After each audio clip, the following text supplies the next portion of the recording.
Bung Andi, terkait dengan meningkatnya elektabilitas Pak Anies tahun 2020 pada tahun ini ya di Januari 2022, Anda sempat mengatakan kalau nggak salah seperti ini kata Anda, ini adalah balasan atas bully pada Anies sejak 2017. Jadi Anda melihat justru bulian kepada seorang Anies Baswedan itu membuahkan hasil naiknya elektabilitas seorang Anies Baswedan.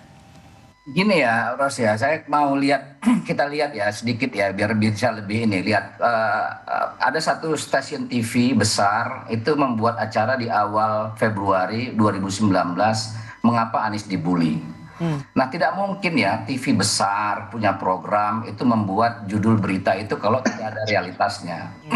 Nah kalau kita lihat bagaimana Anies dibully dari mulai awal pelantikan, pada waktu itu kita tahu dia mengucapkan diksi pribumi, tapi kata pribumi itu di zoom habis terus menerus dengan segala macam citra buruk yang ada pada diri Anies Baswedan. Dan itu berjalan, dan berjalan itu kemudian dicoba ya dikondisikan itu ya, tidak bisa kerja, hanya pandai berkata-kata, gubernur intoleran, ya mempolitisi ayat dan mayat, ya. Tapi maksud saya gini, ya kita semua warga Jakarta. Saya hanya mengambil hasil survei yang terbaru. Sebelumnya ada September, Burhanuddin Muhtadi punya indikator itu 75% public satisfied terhadap kinerja Anies.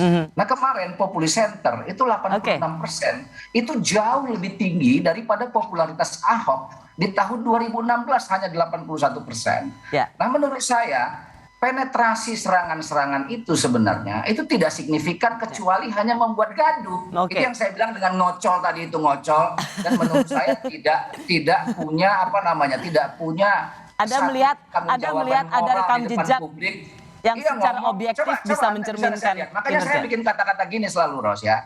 Pendukung Ganjar itu day by day itu nyerang Anies. Sementara pendukung Anies itu day by day itu publish prestasi. Emang begitu ya, Bung Eko tadi? Faktanya begitu. Coba lihat, coba buka semua. Nanti kalau saya ngomong nanti Ucok marah lagi. Saya nggak ngomong. Di sosial media. Coba buka kanal YouTube-nya Eko dan kawan-kawan. Coba buka tuh. Apa yang produktif di situ selain hanya menyerang pada hal-hal yang menurut saya itu sangat tidak produktif. Tapi dan tidak Bung Andi, jangan-jangan moral di depan publik menyampaikan Bung Andi, pesan. sorry, saya mau nanya ini Bung Andi.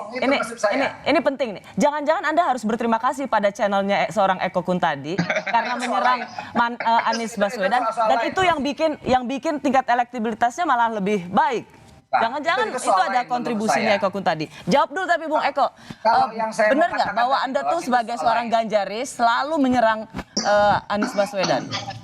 Enggak, saya jadi ketua Ganjaris baru beberapa bulan kok. Saya mengkritisi sejak Pilkada Jakarta, saya cukup resah, dan saya mengkritisi cara-cara Pilkada Jakarta. Itu menurut saya pilkada paling brutal, apalagi ketika pada saat Pak Anies pidato pertama dia malah mengedepankan kata pribumi tadi yang seperti dikatakan Ucok, dan kita tahu pilkada Jakarta itu juga punya problem agama, problem etnis yang sangat luar biasa, hampir memecah belah publik Indonesia bahkan karena seluruh Indonesia terlibat. Dan itu saya kritisi jauh sebelum saya bergabung atau menjadi ketua Ganjaris. Jadi nggak ada hubungannya.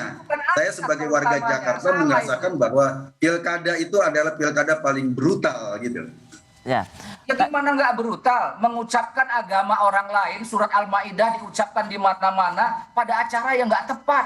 Bagaimana Anda mengatakan, maksud Anda yang brutal itu Ahok mengucapkan Al-Maidah itu menafsirkan ajaran agama orang. Setidaknya masjid-masjid tidak mensolatkan orang pemilih yang lain, itu pilkada yang brutal, dan dampaknya sampai sekarang ada hubungan banyak memberikan kesempatan Anda berdua berbicara hanya akan kembali mengulang-ulang perdebatan masa lalu. Jadi sebaiknya saya hentikan saja karena kemudian saya mau beranjak kepada tidak bisa move on anak-anak ini, tidak bisa diskusi yang selanjutnya. Kalah itu ya kalah gitu. Kalah nanti bertarung lagi, nggak usah dibikin dramatisasi yang luar biasa. Bung Andi, semoga stop di situ ya. Saya mau masuk kepada diskusi selanjutnya.